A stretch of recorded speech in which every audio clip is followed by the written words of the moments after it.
morning. As you can see, all my little fires are smoldering a little bit. And well, it's cold. It's cold. It's minus 30. It was minus 35 overnight. So interesting, I guess. First, 2 weeks in the house here.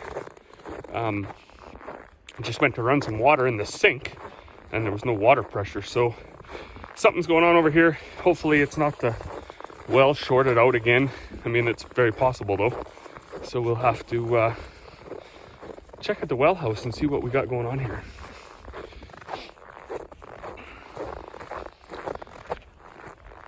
Can't be frozen because everybody, kids and everything all showered this morning. So gotta be another issue. Maybe it's just a pressure control failure. Uh-oh. Max pressure there.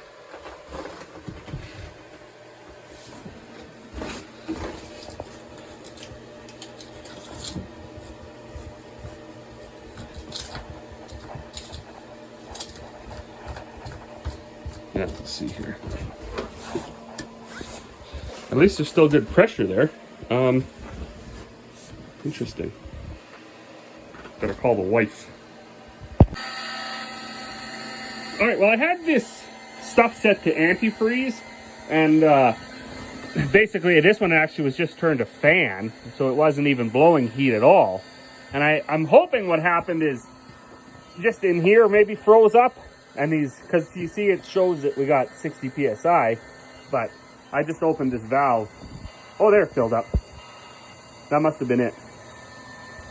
Hopefully, anyways. So in a second, hopefully the wife gives me a call and we got water in the house. Well, that's a relief. All that was a little bit of ice in that little tea down there.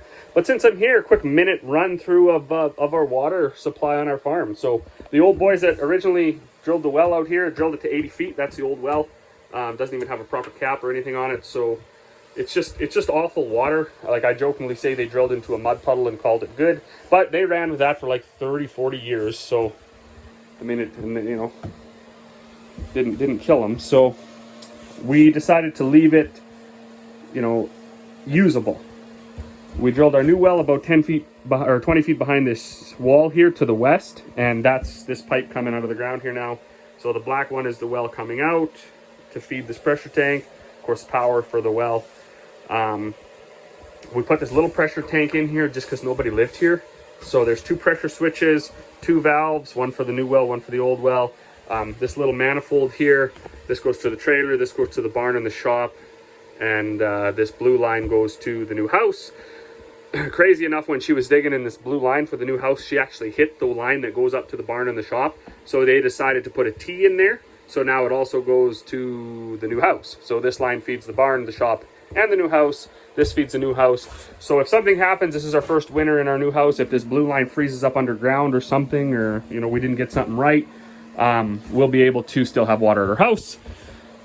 Also with the 2 wells, if anything's wrong, like that happened this summer actually, when our wire to our new well broke, all we had to do was come in here, close that red valve, open that red valve, shut this breaker off, turn this breaker on, and bang, we had water again, no problem.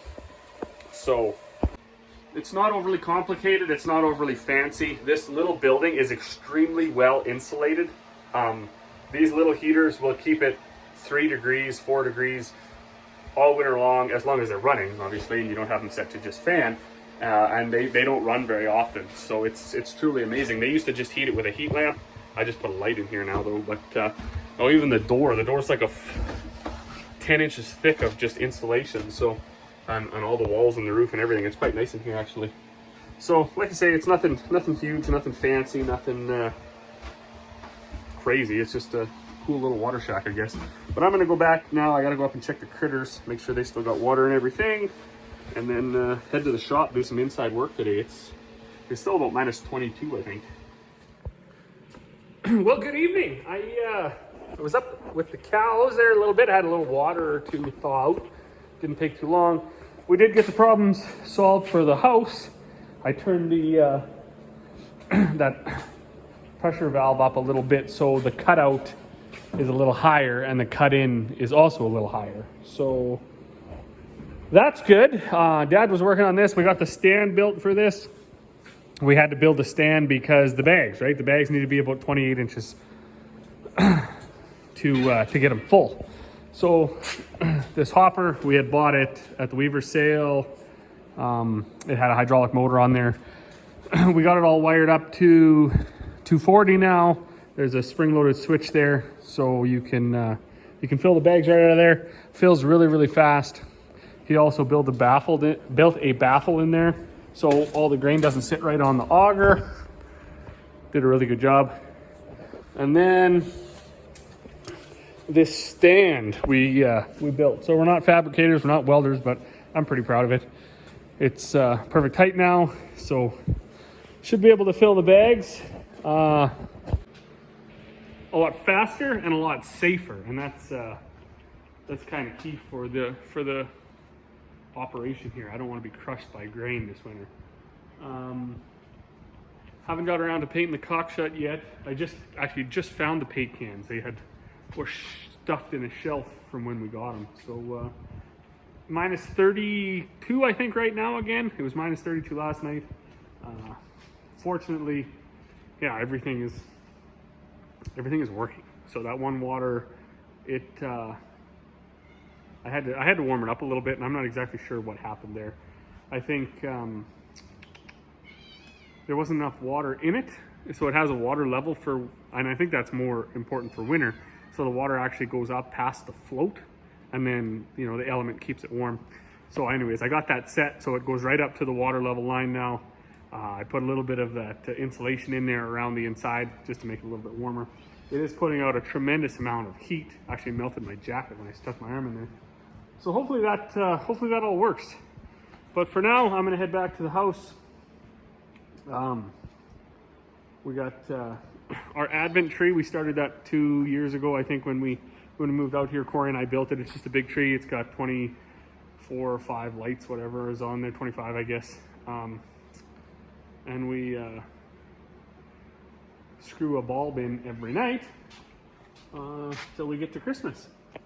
So we'll go do that, and then it's supper time. So as always, thanks for watching, and we'll see you all on the next one. Pick a spot.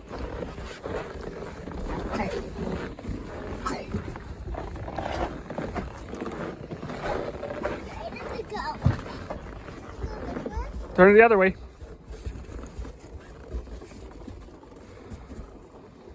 This way it goes? Yep. Get it nice and straight.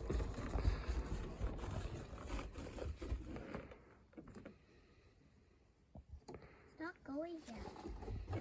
Gotta get it straighter, sweetie.